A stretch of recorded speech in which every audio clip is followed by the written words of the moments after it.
Many athletes talk about giving it 100% in competition. You may have heard of some that talk about going to 110%. Well, for this person, 110% is no more than just a warm up.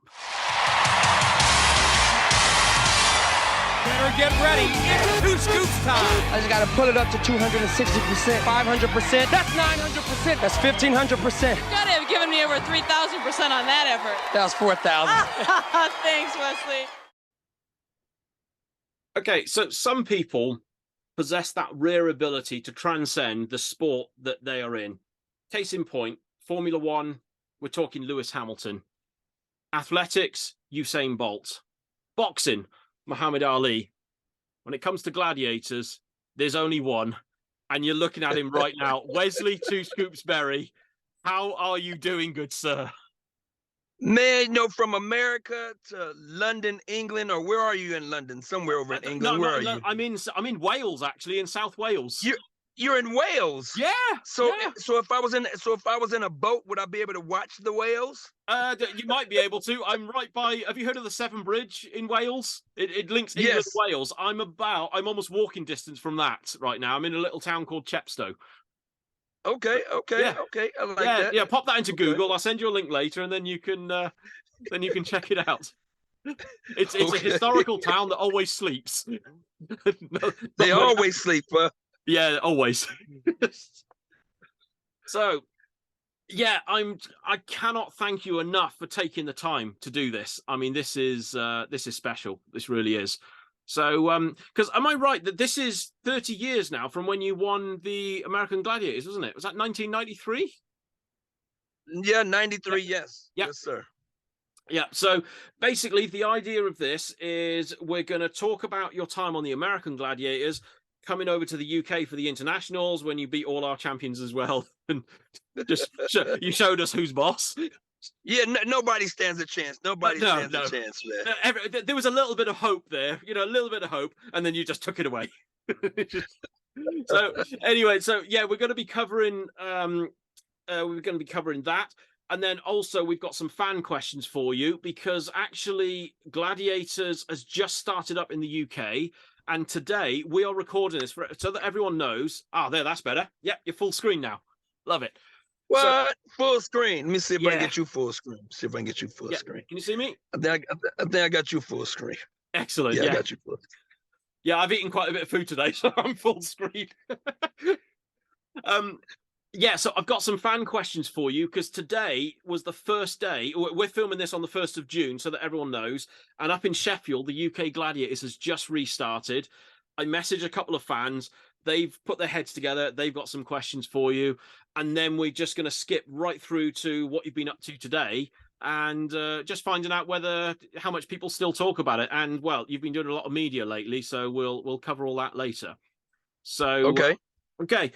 All right, so to kick things off, something I've spoken to with the other two contenders, with Lisa and with Jackie, we talked about the tryouts for the English version. Can you remember what the tryouts consisted of in America? Because can you remember what stuff you had to do? Yeah, well, in America, you had to do, I want to say 30 pull-ups in 60 seconds. Oh, my goodness me. You had to run a 40-yard dash. You had to do a 20-foot rope climb. Right. We had to play Powerball against other contestants. You had to do short shuttle drills, push-ups. So it was a barrage of 7 different events you had to master before you could advance forward. Got you. So after all that sounds tougher than what we had over here, because back in the 90s, it was like 800-meter treadmill, 10 chin-ups. That was all. Ladder, rope climb, and then the pugil sticks at the end, and then an interview with the producers. That was it. Did you say 10 chin-ups? Yeah, what they did, 10 long arm chin-ups. Was those with one arm? Well, if it was you would have done it one arm or one finger, perhaps, so having a drink at the same time. It was 10 chin-ups with a 5-second hang between each. So there was real quick, do me a favor. Yeah. Introduce yourself. Let my people know where you're from. Give them your first and last name, where you're currently located at right now, okay, and where they can follow you at. Okay, yeah, my name is John Goodall. I'm currently living in Chepstow, UK, which is a sleepy little town that nothing happens. This is the most interesting thing happened, knowing that you're actually online here in Chepstow. And my main sport has been indoor rowing for the last 25 years. So, but the whole starting point for me getting into going into the gym was actually watching you compete on Gladiators. That was the inspiration, because I wanted to be a contender on Gladiators. Didn't quite make it, but I ended up doing reasonably well in rowing, and I set a couple of world records a few years ago. So most of them have been beaten, but you know, it was nice while it lasted. Hey, but listen, your name is etched in stone. If you set records, you won championships, your name is there on the as they say, on the pillars. So hey, I guess so. I've still got some of the medals, which was nice. So you know, that was a memory. I actually in 2015 I got presented. I did the British Championships, a relay event, and we had British Olympic champion Matthew Pinsent presented me with the medal. So that was a bit of a high point for me. So yeah, it was good. But anyway, so that's it. My if anyone's watching this on Instagram, I'll be tagged in the post anyway, so they'll see my profile. But you know, this is this is about you, because you're okay. My life story is kind of like about this interesting, and yours is about this interesting. Okay, you got it. Yeah. So okay, so did you, after the tryouts, did you then have to do interviews with the producers? Was it like a personality test, or? Yeah, I wouldn't. I think the production was interested in the characters and the stories of the contestants as well, right? Because it makes good for good television. You know, stories that are true, that can be authenticated. Yeah. You know, whether you're a school teacher, firefighter, police officer, a student, you know, somebody out of the neighborhood, you know, athlete starting to be an athlete, been to jail, been in hospital, stricken with cancer, whatever life may has thrown at you, you know, and you were able to bounce back from it. All those things helped add points too. So I believe they had a point system. Right. Okay, you passed the physical. Right. Now let's see what his social skills are like. Okay. Yep. Let's see what his character is like, you know. So therefore it would make the show make good. Of course. Yeah, because they've got to make sure that someone's relaxed on camera, because if someone's really uptight and really sort of dull, it's not going to make for good TV, because it's got to be something entertaining as well as, you know, a sporting contest. So correct. Safe to say you ticked all those boxes without any trouble whatsoever. So by the grace of God, the boxes got checked off. Yeah. So what was your impression when you first got to, did you get to practice the events that much? Because in the UK, people got like a couple of days of practice on each of the games before filming. Did you get the same in America? Yeah, they allow you opportunity, right, to be able to practice the games against contenders. Right. Okay. So you don't see any of the gladiators, it's just other contenders you go against. Yeah. Yep, and so they have a stunt guy, right, that shows you how to fall or protect yourself should you fall on any type of event. Right. And so you go through a safety course first. Right. Then you go through the practicing regiment of it. Yep. And then game time. Got you. So what was your expectations going on the show? Did you, I mean, I suppose if you saw all the other contenders, did you sort of look at it and think, I've got this, you know, I'm going to do pretty well here? What was your mindset on that? Well, I never really paid attention to any contestant like myself. Right. My thing was, it was in my mind that I'm gonna win the whole thing no matter who I was going against. Right. But I understood ultimately it was defeating the gladiator more so than the contender, because the contender can't stop me from getting points. Them gladiators, however, can. So my focus was more on, you know, decimating and annihilating them. Yeah. Well, I think you did that, didn't you? They had nightmares with you, didn't they? I think some of them are probably in counseling right now. 30 years of trauma. They still trying to figure it out. You know, my friend Saber, my good friend Saber, we speak, you know, quite often, and right, you know, with him and I, it was just a battle. You know, yeah, he's from a different part of Los Angeles than I'm from. Okay, yeah, I'm up out of a town called Duarte, and he's from up out of Carson, LA. Okay. And so it's just that East-West rivalry, Right. So, and it is what it was, and we became pretty close through it. Well, do you know what? That was the thing I noticed as I started to watch you, on the American Gladiators, because in case you may not know, in the UK, your show, your 1993 show, didn't air until 1995 in the UK. We had a 2-year delay on it, so we saw you after we watched you win the internationals. Then we got to see you go through rounds, and the amount of battles you had with Sabre were impressive, to say the least. Yeah, we would go at it, man. Yeah, because long before, like I tell people, long before reality TV show, you had to deal with some real people. So if I had a beef with you, it wasn't through tweeting or texting. It was, I'll be in your face real soon, and we're gonna make this happen. Yeah. So, out of interest, should we? We're going to try this idea. Normally, with people, I edit together a little montage of footage. But if we stick with the American stuff first, and then we'll move to the internationals a bit later, do you want to give us a bit of an overview? We've watched you in action, and we hear Mike Adamley commentate on you. And then over here, we had John Sachs in the UK commenting on the internationals. Should we bring up some footage of you and Sabre on Duel? Because you met 3 times, didn't you, on Duel? And it was 1 win apiece, wasn't it? And then I believe what was one of the last shows on American Gladiator is when you went against Kyla Storm. You and Sabre were up against each other for the 3rd time, weren't you? Yes. Okay. If I can find the right clip here, do you want to, if I sort of play the clip, do you want to give us your commentary of it so we can hear your side of it? Yeah? Sure. Okay, right. Now I got to make sure that I go to the correct clip on here. Okay. So this is the clip from your battle with against Kyla Storm, and they're going to show a little highlight of the 93 and the 94 bouts with Sabre, and then you've got your head-to-head, the... So when do you want me to comment on the last one? Yeah. So we're about to... So this is the highlights of the 95 one, and then we're about to go to the real head-to-head, the battle. This is it, this one. Take it away. Okay, so right here, we're lining each other up. We've already got in each other's face for the most part, and by being in each other's face, what happens is I'm telling him I'm gonna knock your block off, right? So he swings, I'm swinging, we're going back and forth, and all you hear is grunting. No, you go, no, yeah, I blocked that one. What about that? What about this? So we're talking crap to each other, like, take that, take this, take that. You know, what about you? Watch this, here it comes. What about that one? No. And then ding, it was over. And we stepped over, like, good stuff, man. Brilliant.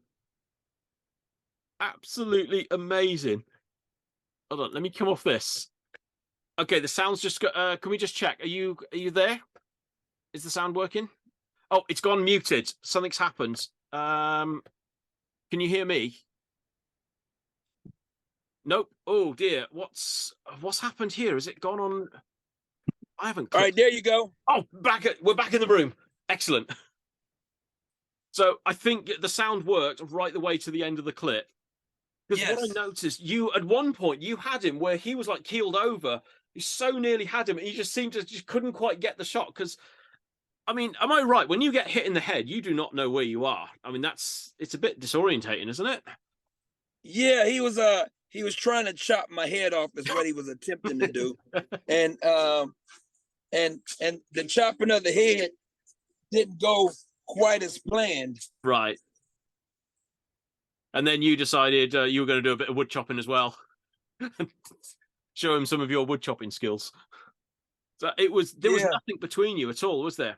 Because even though there's a size difference, he had a few more pounds of muscle, but it didn't make any difference whatsoever on the duel, did it? He had way more pound of muscle than I did. Yeah. Way more. Yeah. But that didn't matter to me because it's all about leverage and heart. Yeah. Yeah.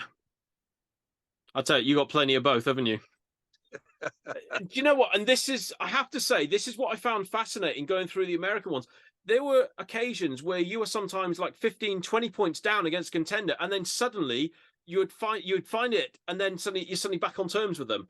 You know, so it was no matter what was thrown at you, you just seemed to find a way, didn't you? Yes, I did. That's what the that's what the whole montage was really all about, is like just having that never give up spirit. Yeah. You know, and as long as you can look up, you can get up, and that's the way I always kept it. You know, I got you. If you look up, you can get up. Yeah, that's a good attitude. So, now, do you know what? Something I've always wanted to ask you, and when I met up with you a few years ago, I forgot to ask you this.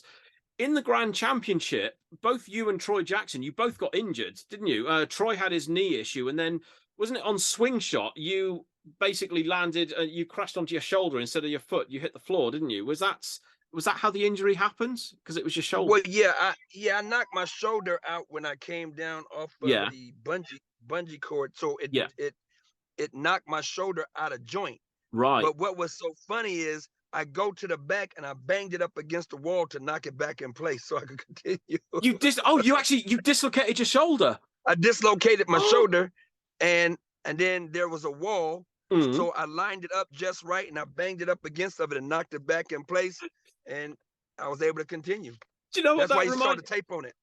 That reminds me of Mel Gibson in Lethal Weapon. Wasn't that something? I'm sure in one of the films, his shoulder was out and he just whacks it against the wall and it goes back in. So that's what I did. They was like, man, you crazy. So I was like, hey, I ain't letting nothing stop this show.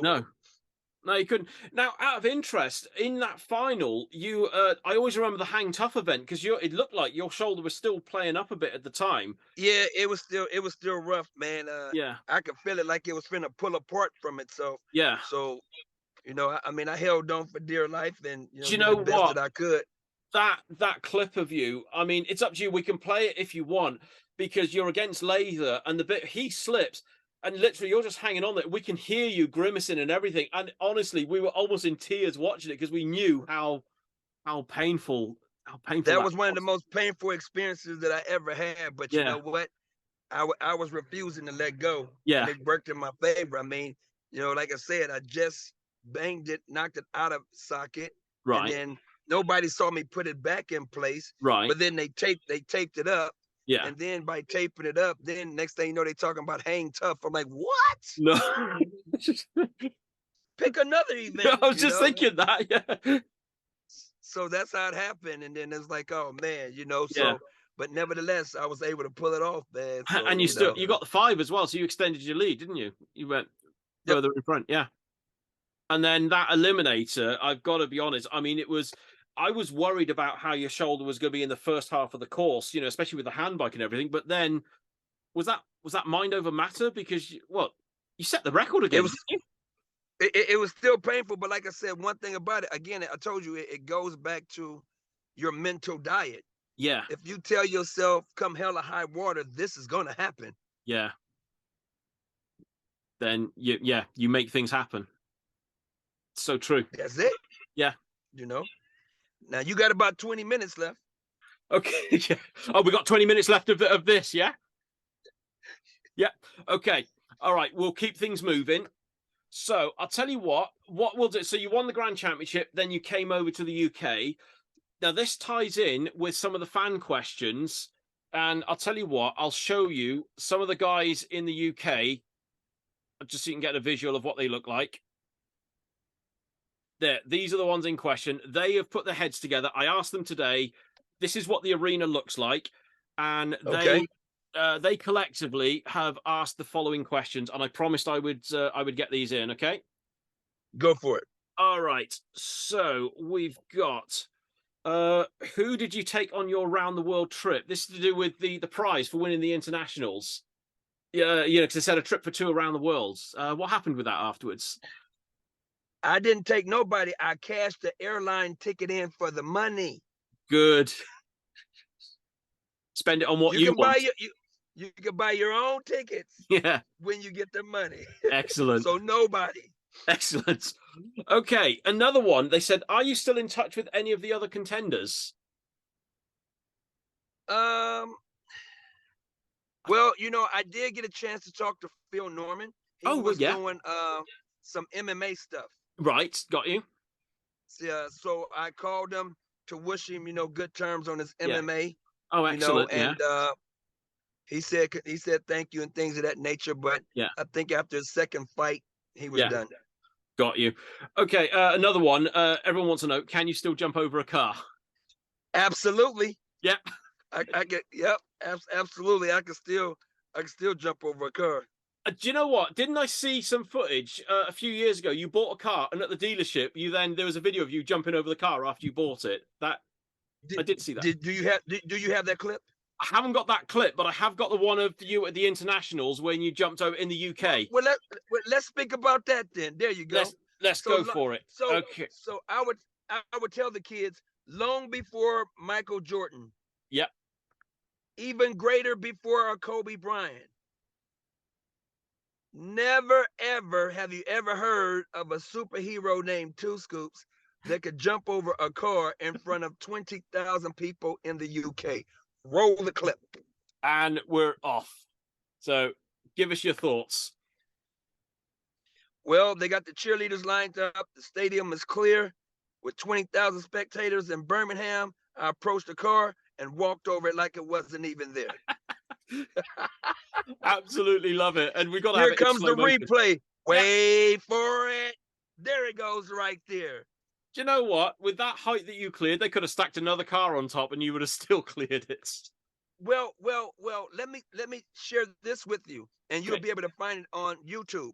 Okay. So after I did that, yeah, I was approached by the production and said, Two Scoops, that was amazing. Yeah. Do you think you could do it with some cheerleaders on top? I said, better yet, I'll do it with some gladiators on top. So I took 2 gladiator girls, laid them on top of the car, and I did it again inside that same arena. No way. They never aired it. They never filmed it. Well, if they filmed it, they never showed it. You better check YouTube. It's there. Oh, okay. I'm gonna have to search for this now. I'll take a look. Message me later with the. I'll find the right search terms. Because I could even send it to you. I have it. I got it from some fan posted it on YouTube. That's where I got it from. Oh, amazing. Right. I'm going to search for it. Yeah. Brilliant. So what of the, oh yeah, here was one. Where is it? What did you, oh, here we go. Regarding the internationals, what did you think of the events that you didn't have on American Gladiators and how did you adapt to them? I think by having the opportunity to practice them and look them over, you find how to balance that challenge, if you will, by walking through it and practicing it. So what I did was I wanted to understand the mechanics of the game and not become so engrossed with being like a kid at an amusement park. Got you. Yeah. So once I understood the mechanics of how it worked, that was my strategy against the Gladiator when I got on it. Got you. Okay, I'll tell you what, we'll take one more question. And this is actually from the last girl I interviewed, Jackie Kinsella, the other week. Okay. Because I understand she met you because when she went against Peggy Odita in the semi-finals, you got to chat to her a little bit afterwards. So she has submitted a question for you. She just messaged me this morning. What's her name? Jackie Kinsella. All right, Jackie Kinsella. All right. Okay, so she is. Do you remember? Okay, do you remember Peggy Odita in the semi-finals? And she nearly, she kept tripping on the travelator. The British girl caught her up. This is Jackie, and she's got a question for you. So I'm gonna get this ready. Hi guys, hi Two Scoops. Lovely to see you on here. So I was looking at your Instagram yesterday, and I was like, wow, this dude has taken life to the next level. You've done so well. You've achieved so much. So my question to you is, what's your proudest moment since Gladiators? What are you most proud of? What's your best achievement? And what is the internal driver? What motivates you so much to be so successful? I'm really keen to know, and I will be taking notes. So thank you. There you go. Oh, well, yeah, well, Jackie, thank you so much for the question, and more so, thank you for the love and the support.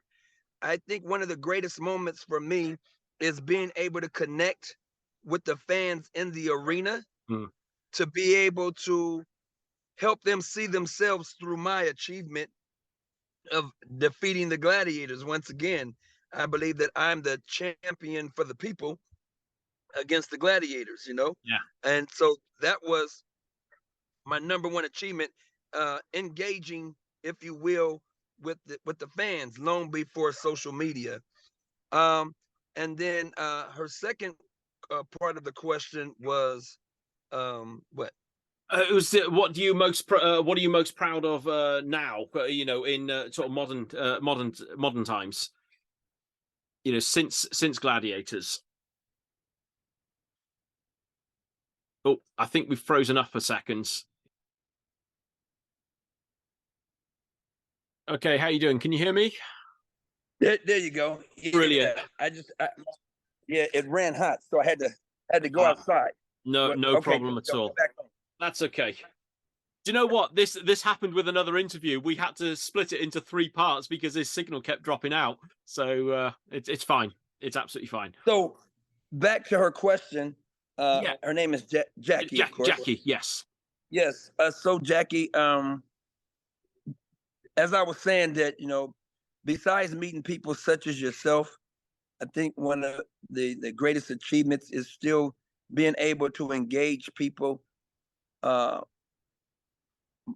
versus the social media. Yeah. I still like talking to people face to face. I don't want to be texting and, you know, trying to associate myself with you. I like interviews. I like talking to people. I like sharing with people that, you know, we're special regardless to our size or, you know, our nationality, that we're still a people. And so long as we can embrace each other outside of just being virtual all the time, I think that would be one of the greatest achievements for me, to continuously to just be authentic and be who I am. I'm not going to be a clone of nobody or be something that I'm not. So my greatest achievement is just being authentically me at 7,000%. I love we're on 7,000 now. We had to find out. Do you know what? Every time I hear people say, "Oh, I gave it 110%," I'm like, that's nothing. Just tell people when they say that 110% is just a warm up. Yeah, exactly. I will. Excellent. Because I tell you what I remember with you is that when I came out to Vegas and I met up with you, you were doing like volunteer work as well, weren't you? Wasn't it like old war veterans? You were helping with mobility, and there was like, I remember an elderly gentleman, you were helping him do like physio and all this sort of stuff. So I'm still connected with him. That he's 96 now. Oh my goodness me, that's amazing. He's still, still going. I still engage with him and still talk to him. Yeah. We're still connected. Yeah. Excellent. Yeah, I mean, that was the thing that struck me straight away, is that you are constantly doing stuff for other people all the time. And it was, anyone I've spoken to that has met you, they've said you were literally, well, even Jackie said, you know, when she spoke to you back in 95, she said you're just one of the most genuine, you know, individuals ever. So Jackie, if you hear this, I would like for you to DM me your number. I would love to keep in contact with you. I would like to take you on this journey with me. I would like to support whatever it is that you're doing. We can support each other. You know, just cross bridges of connecting people from America with people from the UK. Yeah. And let's start a new trend of being gladiators of communication, where people can be able to sit down and talk about differences and find a way to eliminate, you know, the gladiators, if you will, and we all cross the finish line being winners. I love it. Absolutely. So give her my information, my email and all that. I will do, definitely. Yeah, I'll give you her contact details. I think she found your Instagram profile. I think she started following you. So that was when she was scrolling through, and like, I think she must have seen, didn't you? I might, can you just confirm for us? You've been working with Salt and Pepper at the moment on tour, haven't you? Is this one of the Salt and Pepper and many others, you know, artists doing bodyguard work. Yeah. So I'm doing bodyguard work. I'm currently in the process of doing my own documentary about, you know, the life and reality of a real gladiator champion. Brilliant. And I think people are going to be able to see sides of me that they never knew to be true, or never known or heard of. And I think people would really want to take this journey with me. Well, yeah, I'll tell you now. I mean, I can't wait to see that. And I'm also this ESPN documentary as well. When we finally get the chance in the UK, I really, really want to see it. So it's just amazing how Gladiators is just, it's been 30 years on. It's all coming up in the media, because you're doing quite a few media things at the moment. Because have you got a red carpet event tomorrow night, haven't you? For Yes, there's a red and blue carpet event taking place in Las Vegas tomorrow for the ESPN 30 for 30. Yeah. To help support and promote, life giving back, if you will, and at the same time promoting my new podcast called The Real Scoops. Oh, brilliant. Excellent. So will this be on like Apple sort of podcasts, all that? It's all right. I've got an iPhone myself, so I'm just checking so I know what to search for. Yes. So The Real Scoops will be a platform for us to talk about real topics, to find real solutions, not fake news, not Democrat, Republic, not right wing or left wing. Let's just be human. So The Real Scoops is getting down to the nitty-gritty of whatever the situation and circumstance is. And we're just going to deal with it, face it, find love in the solution, and make it happen. And it's called The Real Scoops. Do you know what? I love this, because something I've noticed, maybe you've seen it in recent years, it almost feels like the media is trying to get people more and more divided. And it's especially with social media, apparently you're not allowed to disagree with someone now because everyone goes nuclear on it. And it's just, like you said, we're all human at the end of the day. And it's sometimes, if you've got a difference with someone, talk it out. How hard is it? Well, we have to create the platform, because a lot of things that divide us is because it's been embedded in us. Yeah. You either learned it from your community, your house that you live in, the music that you listen to. Influences are everywhere. So until you get, the water from the well yourself, you'll never know where it came from. Got you.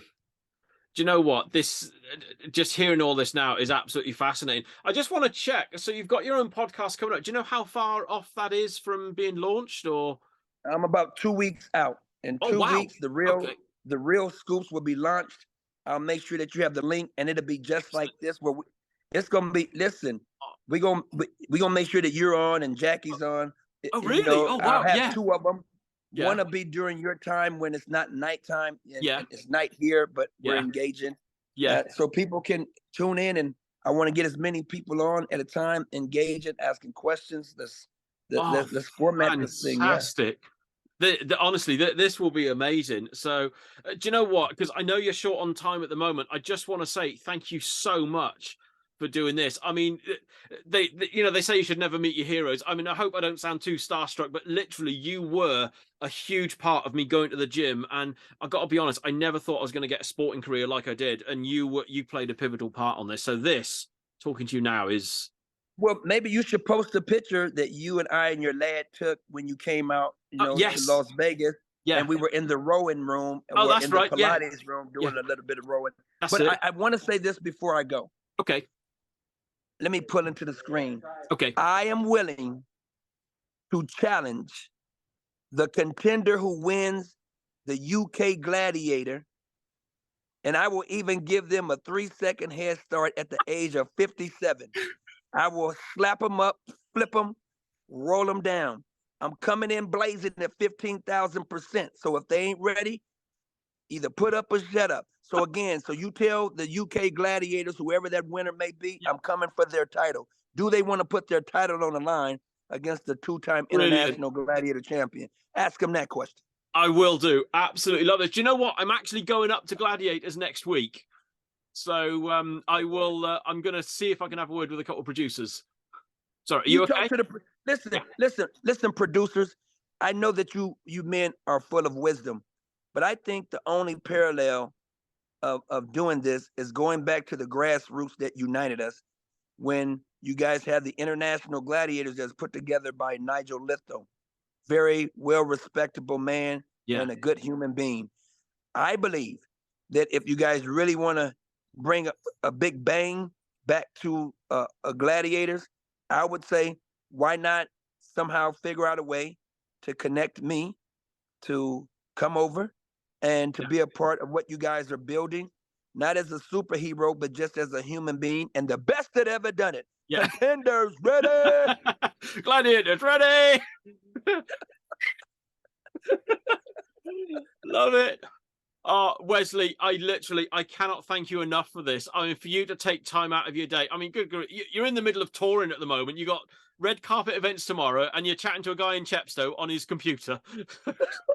Thank you so much. Like I said, I'm always about the people, man, and I appreciate you. And for the record, when you have good energy, people will find you. And just to let you know, Jackie, I reached out to John and asked him if he needed me to maybe do an interview or do something. So he didn't contact me. I literally reached out to him. So I will say this, boys and girls who are listening on John Goodall's podcast here, that when you have good energy, the Bible says this. I love the Bible. It says that your gift will make room for you and bring you before good or great people. And this is the reason why I'm on this podcast, not so much about me, but because the man who is on the other side of the film, 8 hours ahead of me, is good people, and God connected us, so I'm grateful for that. Wesley, thank you so much. Honestly, this has been like an absolute honor. It really has. So I'm just, do you know what? I'm still, I almost like have to pinch myself. Has this really happened, or am I going to wake up and it was a dream? You know, I can't. I can't do it. It's late in the evening. I'm getting tired. Yeah. Well, I appreciate you guys, man, and you know, I look forward to how you put it together. Yeah, so basically what I'll do is that the full interview will be on YouTube, and then we're going to do a couple of shorter versions for Instagram, and you'll be tagged in it. It's going to go straight to your newsfeed. So everyone that follows you on Instagram, this will automatically go straight to your feed. I'll tag you as a collaborator, and as soon as you accept that, it's going to automatically go straight in, so all of your followers will get to see it. And I can't wait for them to see this, because this has been special. It really has. I can't wait for you guys to see the ESPN 30 for 30. I know. We're hoping that Disney Plus will add it, because we got ESPN on Disney Plus. I'm hoping that they'll add it to that. So we'll see. Yeah, we will. Time will tell. Wesley, appreciate you, man. Thank you so much. Thank you. High five. What percentage are you at? What percentage are you at, man? 8,500.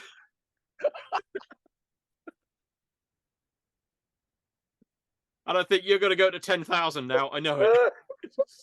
You know I got to up you. Yeah, all right, man. I appreciate you, man. Okay. All right, thank you. Fantastic. Okay. Thank you very much. Cheers. Okay. Peace. Cheers. Yep. Bye.